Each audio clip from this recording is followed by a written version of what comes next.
First, there was grass. Then, there was fire. And finally, after an enormous outcry from the Sobble squad, the finale of the trilogy. This is my attempt at a hardcore Nuzlocke of Pokemon Shield with only water types. Will Sobble prove me wrong? And how will the water types stack up against my other runs? All this, and more, coming up. Before I start, be sure to like the video and make sure that you're subscribed to the channel. It's completely free, but it really helps me out. If you're not familiar with the hardcore Nuzlocke rules, I'll leave a list in the description. But in short, it restricts the number of Pokemon that I can catch, and if a Pokemon faints, it's gone for good and can't be used ever again. I'm also imposing a few extra rules for this challenge, such as no Dynamaxing, to make the challenge even more difficult since there are so many encounters. I'll be limiting my wild area encounters to one initial encounter and one additional encounter per gym badge to prevent me from stacking my team early on. I'm also banning the move Body Press. If you've seen my other Sword and Shield videos, you will know exactly why. With that taken care of, let's get started. We have to go and pick up Leon from the station because he might get lost. Hang on, you can see the station from his house. It's one straight road. Is the champion really this brainless? Leon does his trademark pose, and most people are screaming and cheering, but I'm with this lady, who can't stop laughing at how ridiculous this looks. Leon lets Hop and I pick our starters, but, of course, I'm stuck with a little crybaby Sobble. I decided to give it the nickname Onion. Not only because its head is kind of shaped like one, but more importantly, its tears cause the people around it to cry uncontrollably. My Sobble has a modest nature, which is perfect, as it complements Sobble's strong special attack stat. During my first battle with Hop, he's so surprised that I know about type advantages, but come on, I don't need a degree in Pokemon types to know that water puts out fire. I'm given a chunk of my mother's savings to help me out, but I do the smart thing and blow most of it on new clothes. I'm poor, but at least I look the part. My first encounter comes on Route 2, where I catch a Chewtle. I wish I'd found a Lotad here instead, but Chewtle isn't too bad. I name it after one of my favourite turtles, Raphael. After enduring the torturously long introduction, I'm finally let loose into the wild area. Ooh, I want that Gyarados. No wait, come back!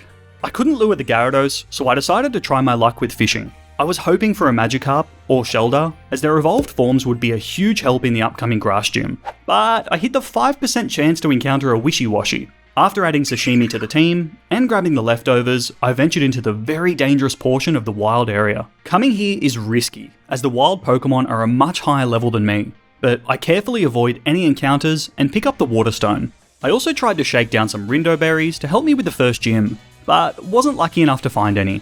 After exiting the wild area, I'd made it to Motorstoke. Sonia suggests making a trainer card, so I take some inspiration from the generic YouTube React thumbnail. I mean, I'd watch it. Leon hands me a Mystic Water, which I give to Sobble.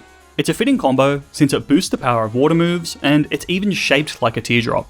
After the opening ceremony for the gym challenge, I head on down to the canal where I'm able to fish up a Magikarp. It has an awful nature, but it can still be useful. I gave it a very traditional New Zealand nickname, Fosh and Chops. After travelling through Route 4 and the Galar Mine, I'm challenged to a battle by Bede. He uses Psychic types though, so my Chewtle just chomps down on his whole team for a very clean sweep. After the battle, Sobble evolves and oh god, what happened to you? You've been using Tumblr again, haven't you? My next stop is Turffield and...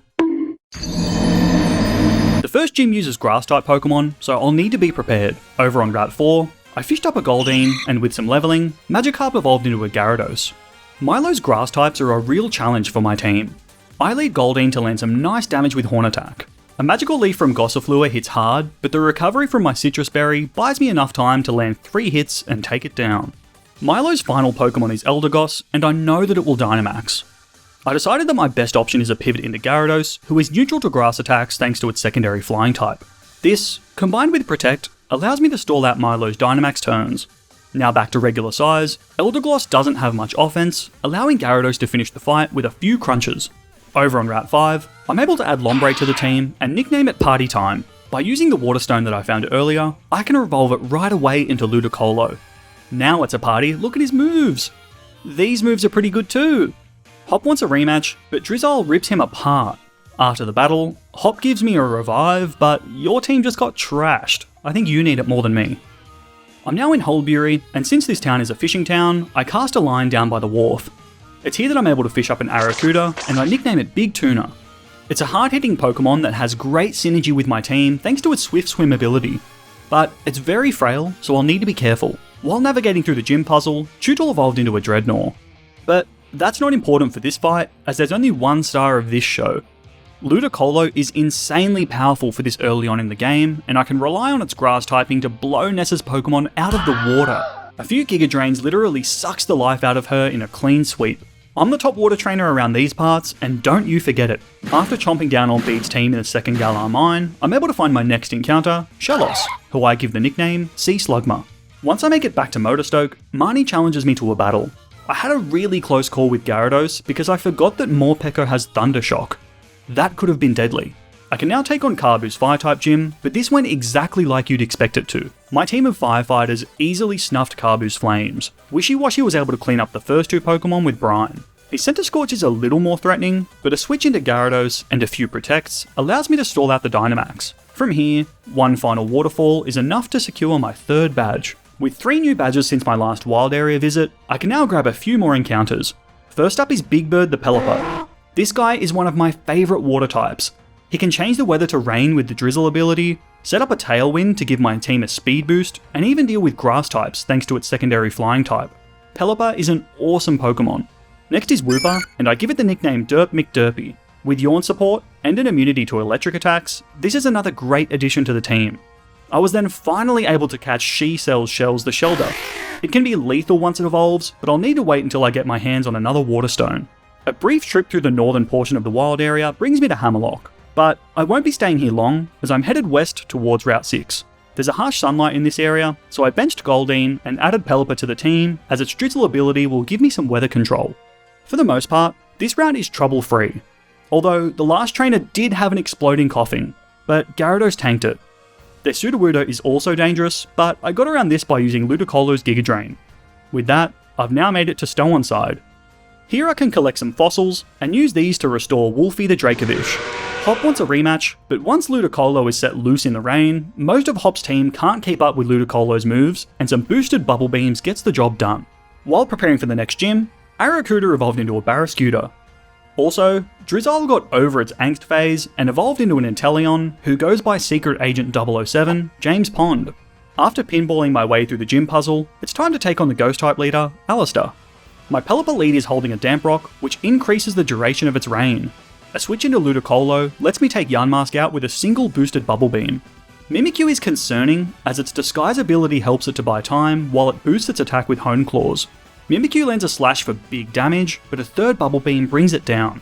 A Giga Drain brings Cursola to just below half HP, but it uses Curse, which sacrifices the rest of its HP.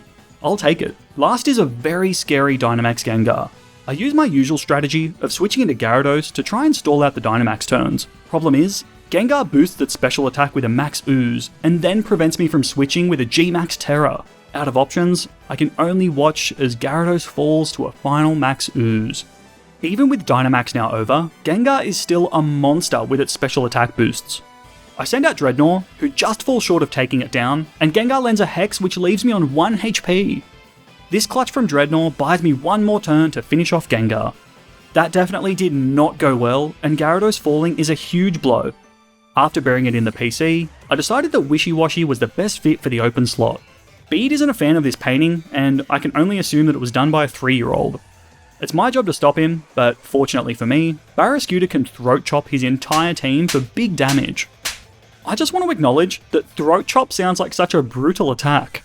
But more than that, how can a fish Throat Chop? Does it just use those tiny little fins?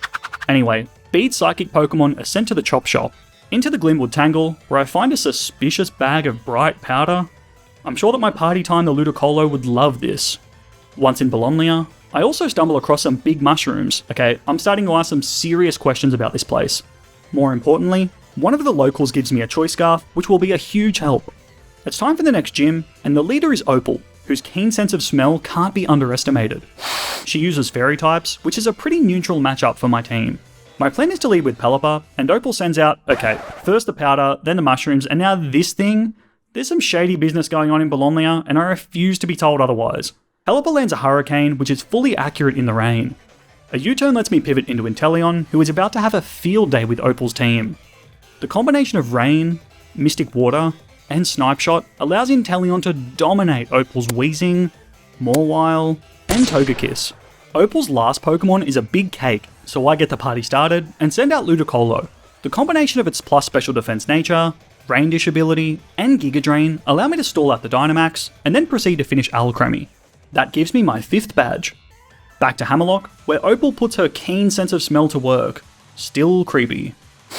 Over on Route 7, Hop appears for his scheduled beatdown appointment. Most of this fight is pretty clean, but Snorlax does give me a little bit of trouble. Eventually I can take it down, and Pelipper sweeps the rest of Hop's team. After a long hunt, I'm able to find my next encounter, Gamma the Seismitoad.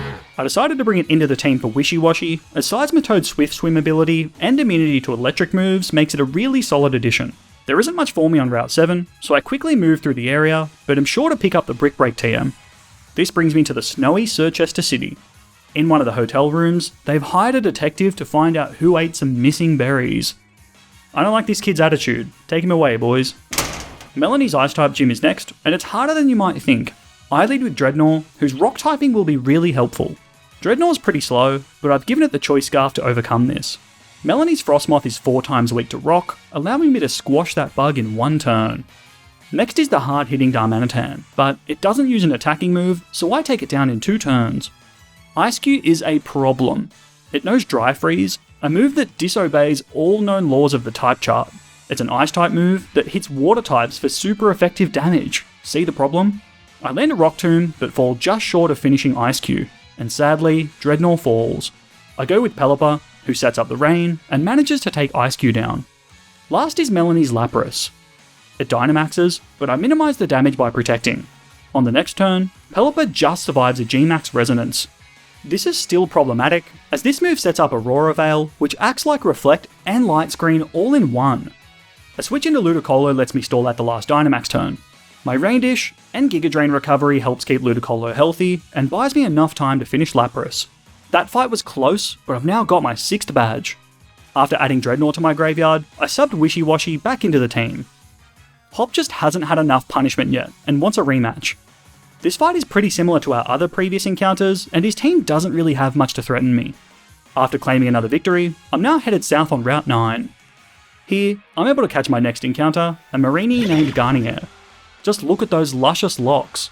It's a bulky stall Pokemon with the ability to set up Toxic Spikes, making it a really nice supportive addition to the team. Down by the lake, my Rotom Bike is upgraded with some floaties, giving me the ability to travel across water. Before going any further, I want to backtrack to a few areas which are now accessible.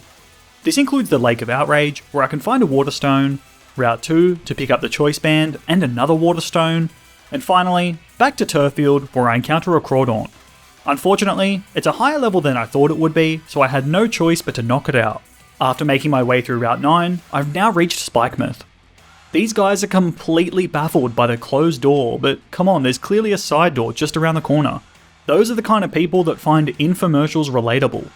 Marnie wants a rematch, but Seismitoad rips her team apart. I also love how his dig animation is just a forceful shimmy into the earth. That's some real powerful energy. Marnie lets me enter Spikemouth, but this hardly seems like the place for a 10-year-old. There's a directional sign, but it's a one-way street, where else am I supposed to go? Before the gym, I used one of my Waterstones to evolve Shelder into a Cloyster, and then subbed it into the team for Wishy Washy. After a series of Team Yell battles, I reached the gym leader, Piers. He won't Dynamax in this battle, as I'm pretty sure this warehouse would fall down if he did, but that's fine by me, as I can't Dynamax either. Piers' lead is a Scrafty, but Big Bird whips up a Hurricane and blows it away. I hit Malamar with a Hurricane, followed by a U-turn, finishing it off and effectively giving me a free switch into Seismitoad. I expected Skuntank, but Piers goes with Obstagoon. I land a super effective Brick Break and... oh, that hurts. Barrascooter finishes Obstagoon with its own Brick Break, and Skuntank follows within a few turns. After burying my Frog, I brought Dracovish into the team. I then travel back through Spikemouth and pick up the very useful Choice Specs, which will really complement my special attackers. With very little delay, I can head back to Hammerlock for the final gym challenge. Raihan's Sandstorm/Dragon team is always risky in a Nuzlocke, since it's a double battle. My leads are a Choice Specs Inteleon and a Choice Scarf Cloyster. Inteleon makes the first move, and Snipe Shots Gigalith to hit it for 4 times damage and take it out instantly. Flygon does some damage with a Breaking Swipe, but Cloyster hits a 4 times effective move of its own, knocking out Flygon with Icicle Spear. A double KO on the first turn is exactly what I was hoping for. This brings Sandaconda and Duraludon out. Duraludon Dynamaxes, but another snipe shot from Inteleon takes Sandaconda down before it can even blink. This leaves only Duraludon. I can't risk losing either of my active Pokemon, so double switch into Pelipper and Barraskewda. In an effort to continue stalling, I pivot Barraskewda into Dracovish and protect with Pelipper. Duraludon's Dynamax ends, but my team is too battered to continue switching around. I have to risk losing someone, but Duraludon misses a Stone Edge. With that miss, Ludicolo lands one last Bubble Beam to finish the fight. That was close. The last badge is now mine, and my next stop is the Champions Cup. Proceeding through Route 10 and oh, we meet again, Cabby Jeffrey. But I'm prepared this time. A few deadly snipe shots takes care of business and buries his team. How sweet it is. After taking down the remaining trainers, Shellos evolved into a Gastrodon who gains a secondary ground typing. At the end of Route 10, the snow fades and I've arrived at Wyndon. I have a strong feeling that this Applin is about to end up as a snack for Greedon. What's worse is that its trainer is just giggling. Do something, you monster! The endgame is packed with battles, so fasten your seatbelts. First up is Marnie and her Dark types. This is prime territory for Barraskewda, who lays down some Choice Band boosted Brick Breaks to remove Marnie's Liepard, Morpeko, and Scrafty. Toxicroak is a little bit more threatening, so I pivot into Gastrodon in hopes of landing a dig. Toxic hits me while I'm underground. I didn't even know that was possible. Anyway, thankfully, I snap out of confusion and finish Toxicroak with a super effective dig. Last is Grimmsnarl, and my plan is to stall out the Dynamax turns with a little help from Dig. But Grimmsnarl outsped and took Gastrodon down in a single turn. I really underestimated that Grimmsnarl. Since it's a physical attacker, I go with my highly defensive Cloyster and use Iron Defense to help stall. With the Dynamax now over, a pivot into Pelipper lets me land 2 Hurricanes to finish the fight. Rest easy Gastrodon, we hardly knew thee. I decided to sub in Marini and evolved it into a Toxapex. This thing is a stall player's dream with huge bulk, toxic spikes, and recovery. The next battle is against our old pal Hop. I lead with my tanky Toxapex and set up 2 layers of toxic spikes. I switch into Pelipper, but get crit twice and paralysed. A Hurricane finishes double, but I can't stay in with Pelipper. Hop's Pincurchin is a problem, but I send in Ludicolo, whose special bulk helps it to withstand a Thunderbolt. My Giga Drain and Rain-Dish combo helps keep me healthy while I finish Pincurchin. I try to land a Hydro Pump onto Corviknight, but sadly miss, and on the next turn, hit myself in confusion. In hindsight, I should have switched, but decided to stay in and took a huge Drill Peck. If I hit myself in confusion, Ludicolo is done. But the luck finally goes my way, and Hydro Pump lands for solid damage. A pivot into Cloyster is relatively risk-free, and a barrage of Icicle Spears finally finishes Corviknight. Next is the bulky Snorlax, and my team is looking a little worse for wear.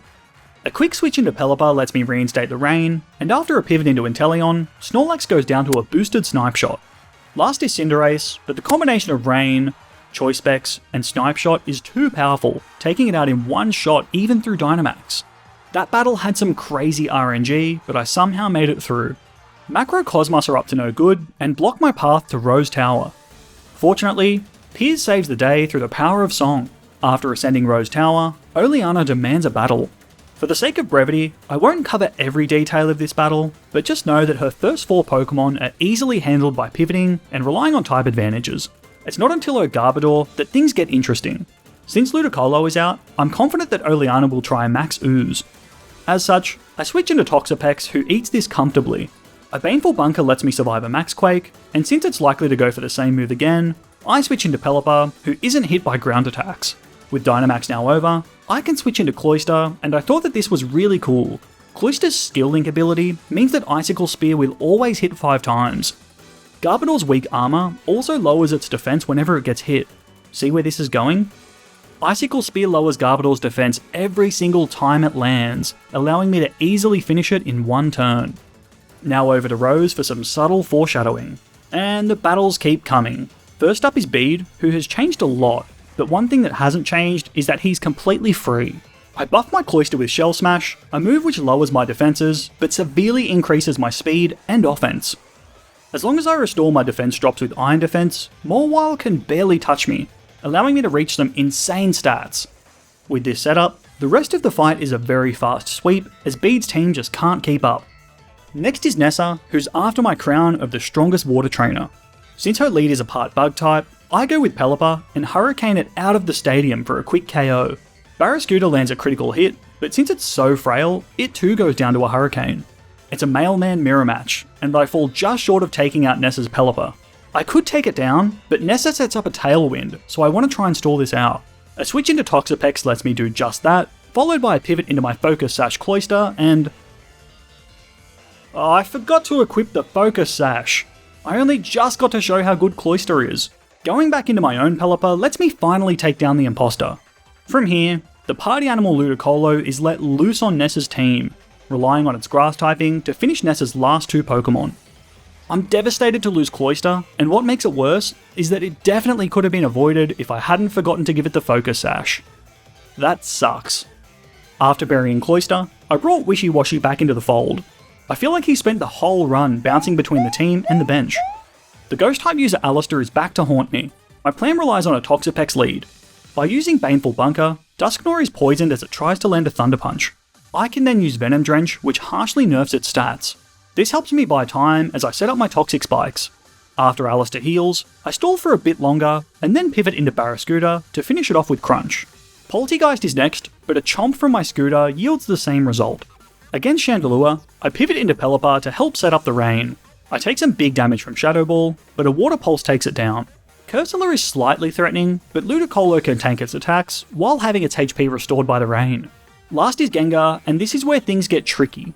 In an effort to stall out the Dynamaxx, I send out my bulky Toxapex. I survive a Max Ooze, but on the next turn, Gengar hits me with G-Max Terror, a move which prevents me from switching. Even though Toxapex can stall out the Dynamaxx turns, this is basically a death sentence since I have no attacking moves and Gengar can't be poisoned. With no other options, Toxapex sadly goes down. Barraskewda finishes things with a Crunch, but losing Toxapex is a huge blow. Having suffered some heavy losses in my last battles, I headed back into the wild area to find a new team member. I came across a Barnacle which I was able to catch and nicknamed Barnacle Boy. It has a perfect nature too. I added it to my team, along with Wooper, and both evolved while I was leveling. With my new look team, I prepared a strategy so cheesy that I had to import it from Italy. Raihan leads with a Torkoal, which sets up the sun. I go with Quagsire, as this all but guarantees that Raihan will use Solar Beam. Knowing this, I pivot into Pelipper, which changes the weather to rain, and Solar Beam now needs a turn to charge. But Torkoal won't live to see the day, as it falls to a boosted Water Pulse. I know that Goodra will be next, and this is where things get a little cheesy. Goodra's only attacking moves are Surf, Thunder, and Muddy Water. Here's the thing, Quagsire's partial ground typing and water absorbability means that none of these can hit me. I abuse this by pivoting around to drain Goodra's Thunder PP. Quagsire can then use Eerie Impulse to nerf Goodra's special attack, and Yawn to put it to sleep. With this setup, it's Barnacle Boy's time to shine. After a few Shell Smashes, the rest of Raihan's team are obliterated. It's a much cleaner fight than my last one, bringing me to the final of the Champions Cup. But Rose emerges, and some last minute plot threads need to be cleaned up before I can tackle Leon. On paper, Rose's steel types are no easy feat for my team to overcome. With that said, I've got a pretty cool strategy to work around this. First things first, I lead with Quagsire and use Yawn. Escavalier could knock me out, so I use Protect to stall out the 1 turn delay until it falls asleep. I then pivot into Ludicolo, who is holding the Heat Rock. In a strange shift from my usual weather strategies in this run, I actually set up the Sun, which lowers damage from water moves. But I've got a good reason for this. I've taught a few of my Pokemon Weather Ball, a move which changes depending on the weather. With the sun up, this becomes a powerful Fire-type move that can melt Rosa's Steel types. Although last is Copperaja, and due to the health increase from Dynamaxx, I fall just short of picking up the KO, and my beloved Ludicolo falls. I'm sure that he's dancing away up in the clouds now. Thankfully, due to Ludicolo's Heat Rock, the sun is still shining, and Inteleon finishes the job with a fiery weather ball of its own. Rosa's living Doomsday Cannon is a bit of a problem due to its insane stats. I'm able to get around this by landing a Yawn, nerfing its stats with Eerie Impulse, and then pivoting into Inteleon, who manages to take it down with a few Ice Beams. But Eternatus returns.